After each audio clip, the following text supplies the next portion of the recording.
What's going on, guys? Welcome back, and today I'm going to be showing you my custom Cobb Vanth and Boba Fett minifigures from The Mandalorian Chapter 9, The Marshal. Now, obviously this video will contain spoilers, and I already spoiled it because Boba Fett is indeed back in The Mandalorian. So, we're going to talk about Boba second. First, we're going to talk about Cobb Vanth, or The Marshal himself.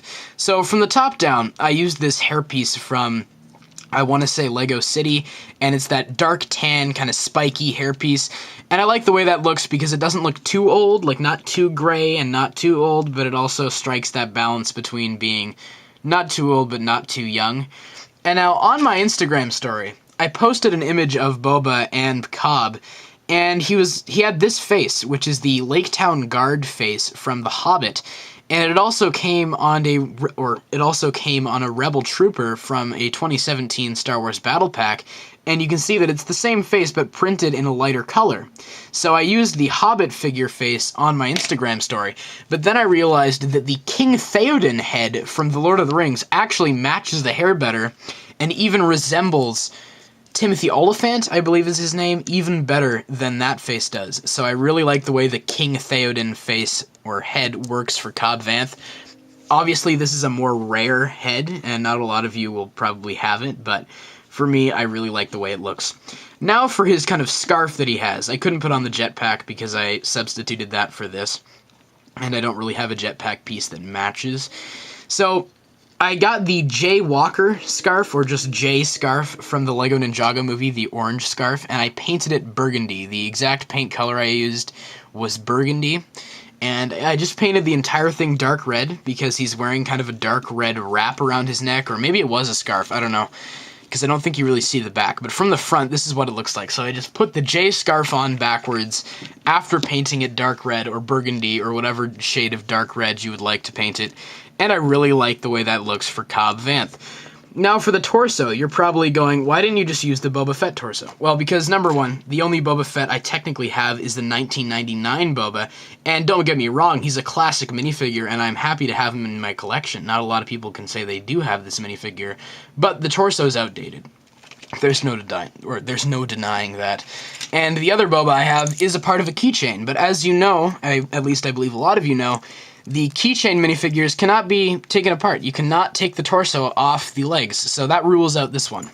So I just got this green Mandalorian torso from the Mandalorian Battle Pack from earlier this year in 2020, and I really like the way that looks, despite it not being completely accurate. It has, you know, the damage, it has some scrapes on it, and I think it really does resemble Boba's armor, at least the best that I can do to resemble Boba's armor on a Lego figure, or replicate that look. I gave him brown arms with dark tan hands, and these cuff pieces for Boba's kind of Mandalorian armor gauntlets. And the blaster I gave him is a normal rifle piece, but with a, like, beige or tan cone piece stuck on the end. So you can kind of see the tip, and that's because, at least I believe it's Boba's blaster that he's using, does have kind of a wrap around the barrel of the gun. So I thought that looked really good. And then for the legs, I almost used Han Solo's legs from the old Star Wars sets, like right here. Like this Han Solo's legs, because it has the, like, kind of baggy pants or whatever, and the belt and the gun holster. But I ended up using the Bucky Barnes legs, or the White Wolf legs, from the Avengers Infinity War sets, because it does have that printing, it has the gun holster, and I think it just all around works better with the grid on it. And I also replaced the hip piece. It still matches the color, but I gave him a Kashyyyk Trooper hip piece from one of the clone battle packs from a couple years ago.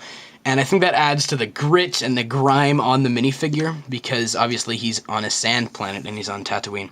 So I believe that's pretty much it for Cobb Vanth. Now we're going to move on to none other than Mr. Tamora Morrison as Boba Fett, coming back in the season. Now, I will say I'm filming this before the second episode comes out. I do not know if Boba will reappear in that episode, but if he does, I can update this minifigure, obviously. But at the time of recording this, all I know is that he has, like, a cloak on, we saw his face, and he has a gaffy stick and a rifle on his back. So I gave him the head from the new Clone 501st Battle Pack, or the AAT set. I got mine from the AAT, and people have pointed out how his eyebrows are gone because the acid of the Sarlacc probably melted them, and he has scars on his face. But currently I only have one copy of this face, so once I get more of it, maybe after I get the 501st pack, I don't know, I might add details to it, like scars and stuff, but for now, I'm not going to make any edits to the clone face.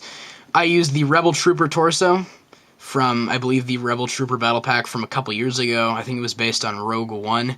And I gave him a dark brown arm and a light brown arm just to add some color contrast. I gave him the nougat hands to match the head. And then I gave him the Uruk-hai legs from the Lord of the Rings sets because I think that matches the torso pretty well. And now for his whole, get-up here, I gave him a black cape. It doesn't really matter what kind. This one's kind of older. It's from, the 90s, I think. But I gave him a black cape, and then I got this, clear neck bracket. As you can see, I got this clear neck bracket, put it over top of that cape, and then added this, piece on the back with some clips on it, so I could clip the gaffy stick and the rifle on the back, and it kind of protrudes, and it doesn't look really nice. So then I added Kylo Ren's tattered cape from The Force Awakens, and that covers it, and I think that really adds to the ultimate look of the figure. So that's really pretty much it on my custom Cobb Vanth and Boba Fett minifigures from The Mandalorian Chapter 9. Please let me know all your thoughts on these designs in the comments below, and of course, as always, I hope you guys have a great day. Take care.